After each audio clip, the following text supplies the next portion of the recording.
बिस्मिल्लाहिर्रहमानिर्रहीम। अस्सलाम वालेकुम एवरीवन। मैं हूं एडवोकेट अकील अहमद और आप देख रहे हैं पाक टैक्स लॉयर। आज का जो मेरा टॉपिक है वो हाउ टू बिकम फाइलर इन पाकिस्तान इन 2024। जैसा कि आप जानते हैं 30 जून 2024 को जो है वो टैक्स ईयर 2024 कंप्लीट हो चुका है। इस हवाले से पहले तो मेरी वीडियो एक मौजूद है, लेकिन उसमें जस्ट 2023 का था। तो बहुत सारे लोग हमसे पूछते थे 1 जुलाई के बाद अगर हमने फाइलर बनना हो तो हम कौन कौन से जो ईयर्स की टैक्स रिटर्न फाइल करेंगे और कौन सा जो है वो चालान पे करेंगे। तो हमारे सामने जो है ये आईआरएस का डैशबोर्ड ओपन है। इसमें सबसे पहले ये रजिस्ट्रेशन नंबर है, पासवर्ड है। रजिस्ट्रेशन नंबर आपका सीएनएसई होता है और पासवर्ड जो आपको रजिस्ट्रेशन के वक्त मिलता है। यहाँ से आप पासवर्ड फॉरवर्ड कर सकते हैं और यहाँ पर सिर्फ लॉगिन कर सकते हैं। और ये ई एनरोलमेंट का ऑप्शन है। अगर आप एफबीआर में रजिस्टर्ड हैं पहले तो यहाँ से आप अपनी ई एनरोलमेंट करेंगे, और अगर आप रजिस्टर्ड नहीं है तो सबसे पहले हम न्यू रजिस्ट्रेशन पर जाएंगे। जैसे ही आप इस पर क्लिक करेंगे तो आपके सामने ये डैशबोर्ड ओपन हो जाएगा बेसिक इन्फॉर्मेशन वाला। सबसे पहले आपसे ये पूछेगा जिस सीएनएसई नंबर आपने यहाँ पर अपना जो है वो सीएनएसई नंबर लिखना है। सीएनएसई नंबर लिखने के बाद आपने प्रीफिक्स सेलेक्ट करना है। जी आप मिस्टर है, मिसिज है, मिस है, डॉक्टर है, मिसिज और मिस में फ़र्क ही है। मिसिज शादीशुदा खतून के लिए और मिस गैर शादीशुदा खतून के लिए। उसके बाद आपने यहाँ पर अपना नेम लिखना है। अगर आपका नेम जो है वो 3 हिस्सों पर मुश्तमिल है तो आप यहाँ पर अपना जो है वो तीनों नाम लिखेंगे जी, फर्स्ट नेम में, मिडिल नेम में और लास्ट नेम में। जैसे अगर मेरा नाम मोहम्मद अकील अहमद होता है तो फर्स्ट में मैं मोहम्मद लिखता है, मिडिल में मैं अकील लिखता और लास्ट पे अहमद लिखता है। मेरा नाम अकील अहमद है तो मैं फर्स्ट में अकील लिखूंगा और लास्ट में जो है वो अहमद लिखूंगा। नाम लिखने के बाद आपने नीचे आना है। यहाँ से करंट सर्विस प्रोवाइडर आपने सेलेक्ट करना है जी, आप किस नेटवर्क की सिम यूज कर रहे हैं। उसके बाद सेल नंबर पर आना है और आपने यहाँ पर अपना जो है वो नंबर लिखना है। और नंबर लिखने का यहाँ पर प्रोटोकॉल है, आपने 0092 के साथ जो है वो अपना नंबर स्टार्ट करना है और लिखना है यहाँ पर। यहाँ पर हमसे बहुत सारे जो लोग हैं वो सवाल पूछते हैं क्या जो नंबर है वो हमारे सीएनएसई पर रजिस्टर्ड होना चाहिए। तो बिल्कुल आपके सीएनएसई पर नंबर रजिस्टर्ड ना भी होगा तब भी सिस्टम उसे उठा लेगा और आप जो है वो रजिस्ट्रेशन अपनी कर सकते हैं। उसके बाद यहाँ पर आपने अपनी मेल लिखनी है। मेल को बाद में आपने यहाँ से कंफर्म करना है। नंबर और मेल आपने वो लिखना है और मेक श्योर करना है कि दोनों ऑन हो, क्योंकि इस पर आपको जो है वो ओटीपी रिसीव होंगे। इन्फॉर्मेशन लिख लेने के बाद आपने नीचे आना है एड्रेस इन्फॉर्मेशन पर। एड्रेस इन्फॉर्मेशन पर सबसे पहले यहाँ पे टाइप आपने सेलेक्ट करना है जी, आपकी जो प्रॉपर्टी और रेजिडेंशियल है, कमर्शियल है, एग्रीकल्चर है, कौन सी है जो आपका एड्रेस है, आपने रेजिडेंशियल सेलेक्ट करना है। उसके बाद आपकी जो है वो फार्म कौन सी है, बंगलो है, कैबिन है, कंपार्टमेंट है, अपार्टमेंट है, कॉटेज है, फ्लैट है, वो आपने सेलेक्ट कर लेना। उसके बाद मेजरमेंट यूनिट पूछेगा जी, वो स्क्वायर यार्ड में है, स्क्वायर मीटर में है, स्क्वायर फुट में है, मरले में है, कनाल में, आपने वो सेलेक्ट कर लेना है। उसके बाद आपने अपना जो है वो टोटल एरिया बताना है। और यूनिट नंबर पर आपने जो आपका एड्रेस है कंप्लीट वो आपने 3 हिस्सों में डिवाइड करके यहाँ पर लिख देना है। जैसा कि यूनिट नंबर है, कम्प्लेक्स, स्ट्रीट है, एरिया, लोकेलिटी है, जो भी आपका कंप्लीट एड्रेस है आपने उसे यहाँ पर 3 हिस्सों में डिवाइड करना है और इन तीनों खानों में लिख देना है। उसके बाद आपने सिटी पर आना है। यहाँ से आपने अपनी सिटी सेलेक्ट करनी है, आपकी सिटी जो है वो कौन सी है, यहाँ से आपने इसे सर्च करना है। तो आपके सामने जो ये सारी हैं मुल्तान की सारी जो आपके पास चीज़ें हैं शो हो रही हैं, आपने यहाँ से सेलेक्ट कर लेना जी मुल्तान में आप कहाँ रहते हैं, मुल्तान आपका डिस्ट्रिक्ट है और आपकी जो है वो सिटी कौन सी है। उसके बाद आपने कैपेसिटी सेलेक्ट करनी है। यहाँ से बहुत सारे लोग जो है वो हमसे सवाल पूछते हैं जी हमारे जो घर है वो नाम पर नहीं है या हम जो है वो रेंट पर रहते हैं तो वो हमारे भाई के नाम पर है या वाले साहब के नाम पर है, तो हम इसको कैसे शो करें। ये जस्ट एक फॉर्मेलिटी है, आप यहाँ पर कुछ भी लिख सकते हैं और कुछ भी परसेंटेज आप लिख देंगे तो सिस्टम जो है वो उसे उठा लेगा। उसके बाद आपने नीचे आना है जी, ये कैप्चा फिल करना है। आप जैसे ही आप कैप्चा यहाँ पर फिल करेंगे तो आपने इसे यहाँ से सबमिट कर देना है। जैसे ही आप सबमिट करेंगे तो उसके बाद आपके नंबर और मेल पर ओटीपी जाएंगे, वो आपने लिखना है। और ओटीपी लिखने के बाद फिर आपको जो है वो आप अगेन सबमिट करेंगे तो आपके नंबर पर पासवर्ड, पिन और आपका जो रजिस्ट्रेशन नंबर है वो आ जाएगा जिससे आपने लॉगिन करना है। तो यहाँ से आपने चले जाना जी बैक टू लॉगिन पर। यहाँ पर आपने अपनी लॉगिन डिटेल देनी है, जो आपको रजिस्ट्रेशन नंबर, आपका सीएनएसई नंबर और जो पासवर्ड है वो आपने यहाँ पर लिखना है। लॉगिन डिटेल्स लिख लेने के बाद आपने से यहाँ से लॉगिन कर लेना है। जैसे आप लॉगिन करेंगे तो आपके सामने ये डैशबोर्ड ओपन हो जाएगा। तो आपके पास जो है सबसे पहले ये ओपन हो रहा है जी required documents, normal return, salary return, फिर ये मैनेजर प्रोफाइल आपके जहाँ पर कंप्लीट डिटेल्स होती है, एफबीआर मालूमात, जो भी आपके ट्रांजैक्शन होती हैं, आपकी बैंक की हिस्ट्री, आपका प्रॉफिट अगर आता है, आपकी प्रॉपर्टी आपने सेल परचेज की है वो सारी यहाँ मौजूद होती है। प्राइरी और with holding statement, sale tax invoice management, help, और यहाँ से ई पेमेंट्स क्रिएट होती हैं। तो सबसे पहले मैं आपको एक चार्ट की तरफ लेके चलूँगा, उसमें मैं आपको बताऊँगा भी आपने किस पीरियड में कौन सी टैक्स रिटर्न फाइल करनी है और आपने कौन सा जो है वो चालान जमा करवाना है। तो हमारे सामने ये चार्ट ओपन हो चुका है, इसको मैं यहाँ से हाईलाइट करता हूँ। जैसा कि आप जानते हैं 30 जून को जो है वो 24 टैक्स ईयर जो है वो क्लोज हो चुका है। तो जो टैक्स रिटर्न फाइल करने का लीगल टाइम होता है वो 1 जुलाई से 30 सितंबर तक होता है। अगर कोई बंदा इस सारे सिनेरियो में न्यू फाइलर बनता है तो वो अपनी 2 साल की टैक्स रिटर्न फाइल करेगा। फॉर एग्जांपल अभी अगर कोई बंदा अपनी टैक्स रिटर्न फाइल करेगा वो 23 की भी टैक्स रिटर्न फाइल करेगा और वो 24 की भी टैक्स रिटर्न फाइल करेगा। 2 टैक्स रिटर्न करेगा और एक चालान जमा करवाएगा 2023 का, ठीक है। अगर उसके बाद कोई बंदा 1 अक्टूबर से लेकर 28 फरवरी तक जो है वो फाइलर बनता है तो वो 2 ही टैक्स रिटर्न फाइल करेगा और 2 चालान जमा करवाएगा। 2 चालान क्यों जमा करवाएगा? क्योंकि 30 सितंबर के बाद वो फाइलर बन रहा है, तो उसका जो स्टेटस है वो 28 फरवरी को इनएक्टिव हो जाएगा। उसे फिर से 2024 टैक्स जो चालान का ईयर है वो स्टार्ट हो जाएगा, तो उसे फिर उसका चालान अगेन से सबमिट करवाना पड़ेगा। ये पेनल्टी है क्योंकि वो लेट फाइलर बन रहा है। और उसके बाद अगर कोई बंदा 1 मार्च से 30 जून तक जो है वो फाइलर बनता है, तो वो 1 साल की टैक्स रिटर्न फाइल करेगा 2024 की, 1 साल का ही चालान जमा करवाएगा 2024 का, क्योंकि 1 मार्च 2025 से जो है वो टैक्स जो चालान का टैक्स ईयर 2024 अनलॉक हो जाएगा। उम्मीद है आपको ये समझ आई होगी, मैंने यहाँ से ये हाईलाइट भी किया हुआ है। तो वापस अपनी जो है वो प्रोफाइल में चलते हैं। सबसे पहले हमने जो है वो टैक्स ईयर 2023 की टैक्स रिटर्न फाइल करनी है। तो आप जो अपनी टैक्स रिटर्न है, यहाँ पर मैं एक चीज़ मेंशन करूँगा, अगर कोई ओवरसीज़ न्यू फाइलर बन रहा है तो वो यहाँ से डिक्लेरेशन पर जाएगा, और उसका पाकिस्तान में अगर कोई सोर्स ऑफ इनकम नहीं है तो वो यहाँ से non resident Pakistani origin person having no source of income in Pakistan वो ये सिलेक्ट करेगा और यहाँ से फाइल करेगा। और जो नॉर्मल पर्सन है वो यहाँ से भी फाइल कर सकता है और यहाँ से भी फाइल कर सकता है। मैं मोस्टली यही सुजेस्ट करता हूँ कि नॉर्मल रिटर्न जो है वो आप ओपन करें, इसमें आपको सारे हेड मिल जाते हैं। यहाँ से हम जो है वो टैक्स ईयर 2023 अपना लिखेंगे, उसके बाद यहाँ से इसे कंटिन्यू करेंगे। जैसे ही कंटिन्यू करेंगे तो हमारे सामने जो है ये सारा डैशबोर्ड ओपन हो जाएगा। मैं आपको यहाँ पर एक सिंपल जो है वो सिंपल सिनेरियो की टैक्स रिटर्न फाइल करके दिखाऊंगा। उसमें आपको जो कंसेप्ट समझाऊंगा रिकंसिलेशन का, और बिल्कुल सिंपल होगा। आपने अपनी एक्यूरेट जो है वो डिटेल्स रखनी है, और जो आपकी कंप्लीट डिटेल्स होगी आपने वही रखनी है। मैं आपको फर्जी सारा डाटा दिखाऊंगा, लेकिन साथ साथ समझा दूंगा कहाँ आपने कौन सी एंट्री करनी है। तो सबसे पहले हमारे पास जो है वो सैलरी व एम्प्लॉयमेंट वाला सेक्शन ओपन है, जिसमें सैलरी की डिटेल्स होती है। तो आप अपनी सैलरी यहाँ पर लिखेंगे और इसे यहाँ से कैलकुलेट करेंगे। उसके बाद प्रॉपर्टी, अगर आपकी कोई रेंटल इनकम आती है तो आप प्रॉपर्टी वाले हेड में रिसीट और डिडक्शंस वाले हेड में आकर यहाँ पर अपनी एंट्री करेंगे। उसके बाद अगर आप बिजनेस करते हैं तो आपका जो प्रॉफिट एंड लॉस अकाउंट बनता है वो आप यहाँ पर करेंगे। तो ये सारे हेड जिसने हम कंप्लीट दिए हुए हैं, इन सब के हवाले से सैलरी की रिटर्न कैसे फाइल होती है, रेंटल इनकम की कैसे होती है, बिजनेस की कैसे होती है, एग्रीकल्चर की कैसे होती है, आपने यूट्यूबर की कैसे करनी है, फाइनल टैक्स में जो एंट्री आती है वो कैसे करनी है, आपने जो है वो प्रॉफिट ऑन डेट ले रहे हैं तो उसकी एंट्री आपने कैसी करनी है। इस हवाले से मेरी हर टॉपिक पर अलग से वीडियो मौजूद है, वो जो प्लेलिस्ट में आपको हर वीडियो मिल जाएगी। तो ये बिजनेस की है। उसके बाद ये कैपिटल गेन वाला हेड है। उसके बाद ये अदर सोर्स वाला, जिसमें आपकी पेंशन की एंट्री भी होती है, वो आप यहाँ से करते हैं, और भी आपकी एंट्रीज होती है। यहाँ पर जो है बहुत सारे लोग जो है मुझसे सवाल पूछते हैं, जी आपने प्रॉफिट ऑन डेट की एंट्री जो है वो बिजनेस में की हुई है, आपने यहाँ पर क्यों नहीं की। आप अगर इसको यहाँ गौर से पढ़ेंगे तो if amount under section 7B exceeds 5 million, अगर आपकी अमाउंट 5 मिलियन से एक्सीड करती है तो वो यहाँ लिखेंगे, अदरवाइज बिजनेस में ही लिखेंगे, क्योंकि आपका वो बैंक के साथ बिजनेस ही कर रहे हैं। उसके बाद अगर आपका कोई फॉरेन सोर्स है वो आप यहाँ पर लिखेंगे, एग्रीकल्चर इनकम है तो यहाँ पर लिखेंगे। ये टैक्स चार्जेबल है, इसमें आप अपने टैक्स जो है वो सारे एडजस्ट करते हैं। उसके बाद फाइनल टैक्स है, जो आपकी इनकम फाइनल टैक्स में फॉल करती है, जिस पर फिक्स टैक्स है, जैसे कि डिविडेंड है।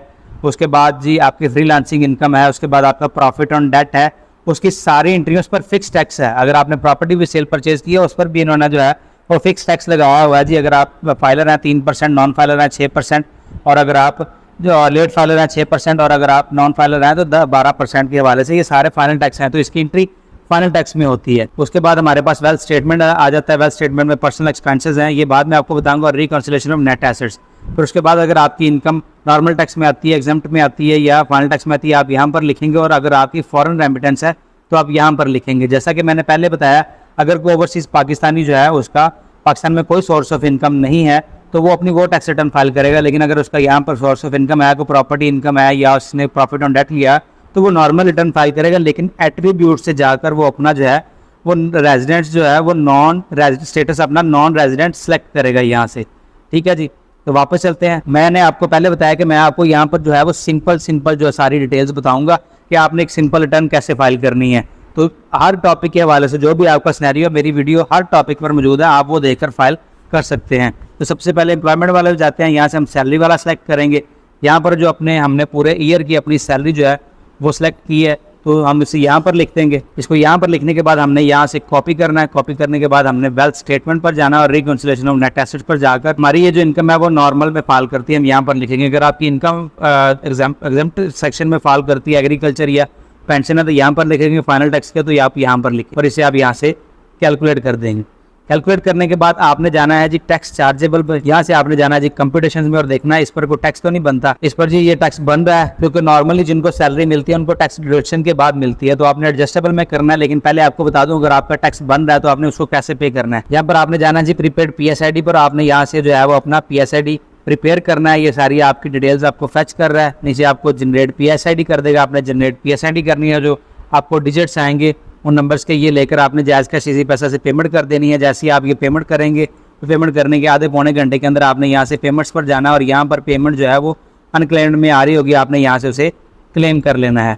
तो हमने जो सैलरी पर है वो टैक्स इनको पे किया हुआ, तो हम जी एडजस्टेबल टैक्स में जाएंगे और यहाँ से जाकर हम इसे सेलेक्ट करेंगे सैलरी ऑफ एम्प्लॉय पर। यहाँ हम अपना टैक्स लिख देंगे, जितना हमारा टैक्स जो है वो डिडक्ट हुआ है, तो हम इसे यहाँ से कैलकुलेट कर देंगे। जब तक आपका ये एडमिटेड टैक्स शो हो रहा है या आप इसे पे नहीं करेंगे या एडजस्ट नहीं करेंगे तो आपकी रिटर्न फाइल नहीं होगी। लेकिन आपने ये भी नहीं कि आपका टैक्स डिडक्ट नहीं और आप उसे एडजस्ट कर दें, तो ये भी गलत है। इस पर एफबीआर आपको नोटिस दे सकता है। यहाँ से हम कंप्यूटेशन में आकर देखेंगे तो जो हमारा टैक्स है वो एडमिटेड टैक्स से निकल गया हुआ है और जो हमने ज़्यादा टैक्स पे किया वो रिफंडेबल में आ रहा है। ठीक है जी। उसके बाद हमने जाना है जी वेल्थ स्टेटमेंट पर और हमने यहाँ पर जाना है जी पर्सनल एसेट्स एंड लाइबिलिटीज़। तो सबसे पहले हमारे पास जो एग्रीकल्चर प्रॉपर्टी का ऐड आ रहा है। अगर आपको एग्रीकल्चर प्रॉपर्टी है आपकी या आपको विरासत में मिली है या आपने परचेज किया, आप उस पर यहाँ पर उसका कंप्लीट एड्रेस लिखेंगे। उसके बाद आपने कंटेंट्स लिखने हैं जी, वो कमर्शियल है, रेजिडेंशियल है, हाउस है, फ्लैट है, उसका एरिया कितना है। तो आपकी एग्रीकल्चर इनकम आप वो लिखेंगे, आपका प्लॉट है वो लिखेंगे, उसकी मेजरमेंट लिखेंगे और सिटी लिखे आप यहाँ से सबमिट कर देंगे। अगर आपने परचेज की होगी, उसको परचेज किया था जब, जो उसकी वैल्यू तो वो आप यहाँ पर लिखेंगे। अगर आपको गिफ्ट मिली है, इनहेरिटेंस मिली है, तो आप उसकी वैल्यू 0 लिखेंगे। उसके बाद आपकी यहाँ पर आ जाती है जी कमर्शियल, रेजिडेंशियल, इंडस्ट्रियल प्रॉपर्टी। आप यहाँ से सिलेक्ट करेंगे, आप उसका यहाँ पर एड्रेस लिखेंगे। ठीक है जी। उसके बाद आप कंटेंट्स लिखेंगे जी, ये रेजिडेंशियल है, ये घर है, ये जो भी है आपने वो यहाँ पर लिखना है। उसके बाद आपने उसकी मेजरमेंट लिखनी है। उसके बाद आपने यहाँ पर सिटी लिख देनी है और आपने इसे यहाँ से सबमिट कर देना। अगर तो आपको ये इनहेरिटेंस मिली है तो आप जो लाहौर है इसके आगे लिख देंगे जी इनहेरिटेड। अगर आपने ये परचेज की है तो आप इसकी जो परचेज प्राइस है वो आप लिखेंगे। हर एंट्री के बाद आपने कैलकुलेट लाजमी करना है, तभी सिस्टम आपकी एंट्री जो है वो उठाएगा। उसके बाद अगर आपका बिजनेस कैपिटल है तो यहाँ पर आप अपने बिजनेस का नाम लिखेंगे और इसे यहाँ से सबमिट करके यहाँ पर बिजनेस कैपिटल लिख देंगे। उसके बाद अगर आपके पास इक्विपमेंट्स हैं नॉन बिजनेस, जैसे आपके पास कोई बिजनेस उनसे नहीं कर रहे, कोई ट्रैक्टर ट्राली या उसको जो लाजमत सारे होते हैं या आपने गन्ने वगैरह रखी हुई हैं, नॉन बिजनेस है, वो भी लिख सकते हैं। अगर उसके बाद आपने एनिमल जो है वो रखे हैं नॉन बिजनेस, जिनसे आप बिजनेस नहीं कर रहे, जैसे कि आप आजकल शहरों में लोगों ने पेट्स रखे होते हैं, वो काफ़ी एक्सपेंसिव होते हैं, तो वो आप यहाँ पर लिख सकते हैं। उसके बाद यहाँ पर जो है ये काफ़ी लेंथी हेड है, इसमें investment account, annuity, bond, certificate, venture, deposit, instrument, policy, share, stock, सारी डिटेल्स आप यहाँ पर लिख सकते हैं। आप अपना बैंक अकाउंट भी यहीं पर ऐड करेंगे, इंश्योरेंस पॉलिसी भी यहीं पर ऐड करेंगे। तो आपने इसे यहाँ से प्लस पर क्लिक करना है। यहाँ से आपने जो अपना अकाउंट नंबर लिखना है। मैं पहले भी आपको बताया, मैं सारी एंट्रीज को फर्जी करूंगा, आपने अपना एक्यूरेट डाटा लिखना है। हमारा मकसद आपको समझाना है कि अगर आप अपनी टैक्स रिटर्न फाइल कर सकते हैं खुद, तो आप इस तरीके से करेंगे। यहाँ पर आपने अपना जो बैंक अकाउंट नंबर लिखना है। उसके बाद आपने नीचे कंटेंट्स लिखने हैं जी, ये अकाउंट है, ये करंट है, ये सेविंग है, ये इसका जो इंस्टीट्यूशन है वो कौन सा है, वो लिखकर आपने यहाँ से सबमिट कर देना है। सबमिट करने के बाद आपने यहाँ पर जो इसका बैलेंस 30 जून 2023 को बन रहा होगा, वो क्लोजिंग बैलेंस आपने यहाँ पर लिखना है, चाहे आपकी लास्ट ट्रांजेक्शन 1 जून 2023 की भी हो।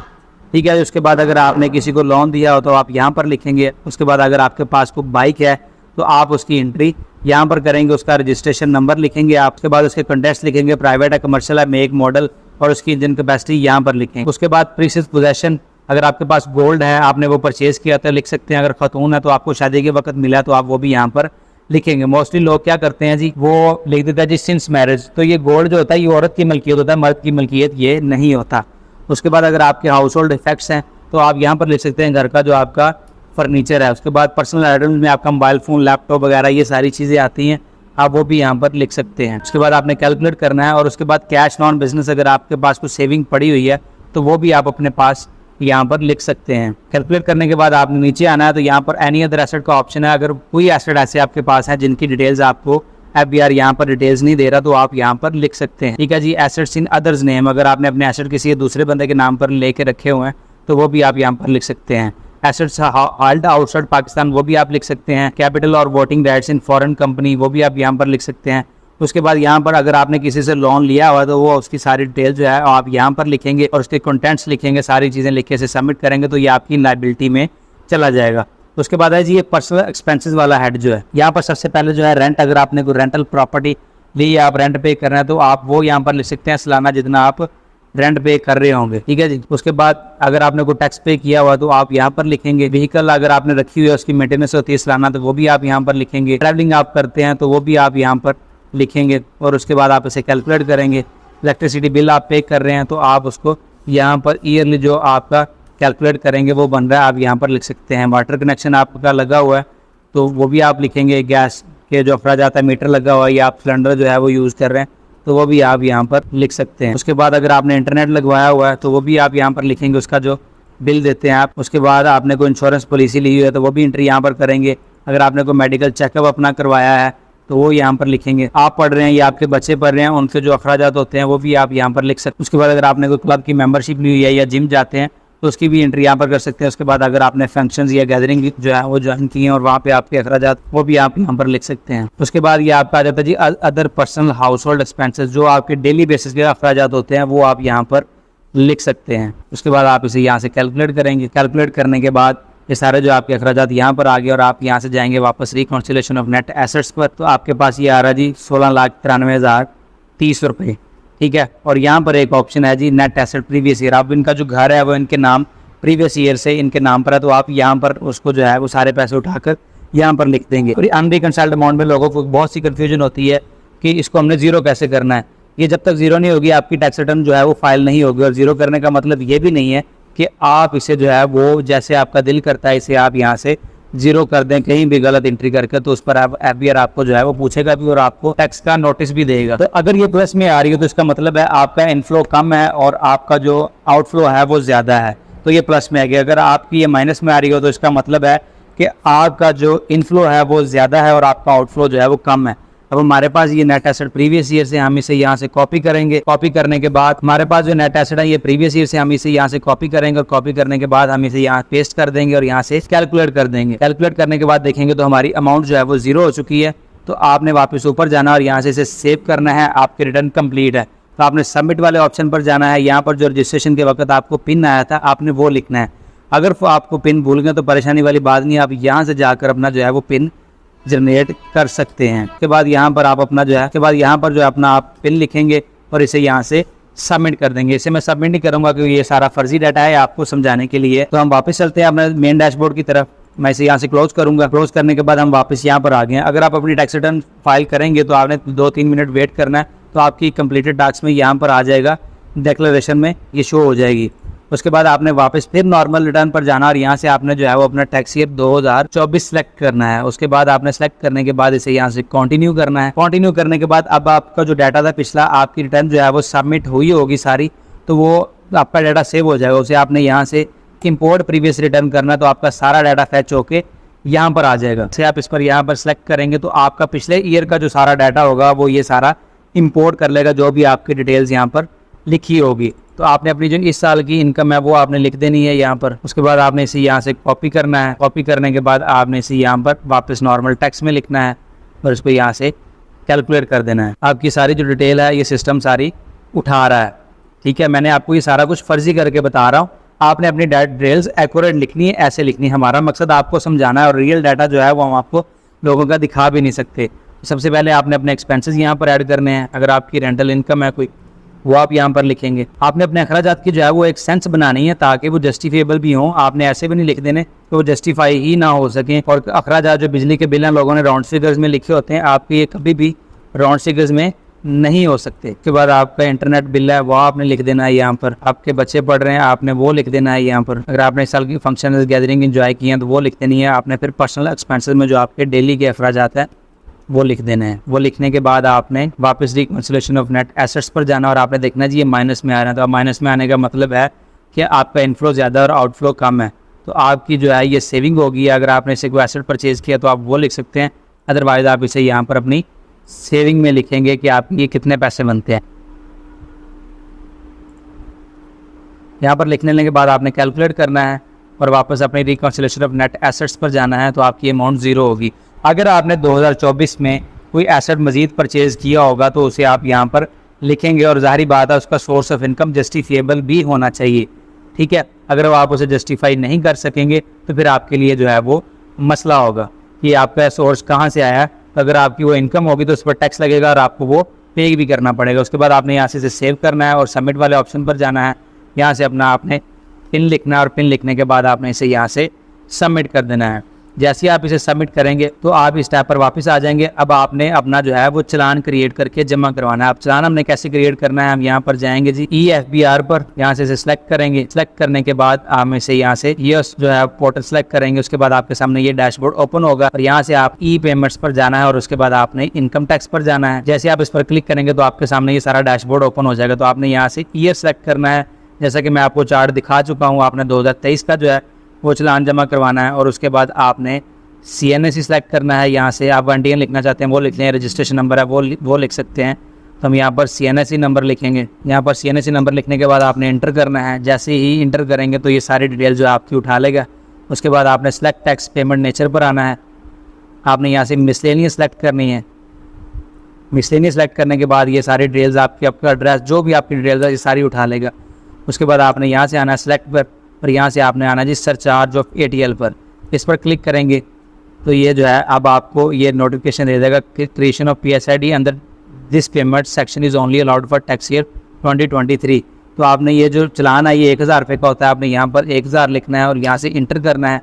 जैसे ही इंटर करेंगे तो यहाँ पर जो है 1000 रुपये जो है मिटे हुए अल्फाज में आ जाएगा। उसके बाद आपने नीचे जाना है और यहाँ पर भी आपने 1000 रुपये लिखना है। ये आपसे पूछेगा जी आप ऑनलाइन पेमेंट कितनी करना चाहते हैं और जो है आप जो है वो ऑफलाइन कितनी करना चाहते हैं। तो आपने यहाँ पर लिख के इसके बाद अपना यहाँ पर मेल लिखना है। ये लिख लेने के बाद आपने यहाँ पर क्रिएट PSID पर आना है। क्रिएट PSID पर आने के बाद आपने यहाँ से कंफर्म करना है। कंफर्म करने के बाद आपके सामने ये PSID नंबर आ गया। आप इसे यहाँ से डाउनलोड भी कर सकते हो और आपकी जैज़ कैश ईजी पैसा से अपनी जो है ये पेमेंट करेंगे। पेमेंट करने के बाद 1 से 1.5 घंटे के अंदर अंदर आपका जो है वो स्टेटस एक्टिव हो जाएगा।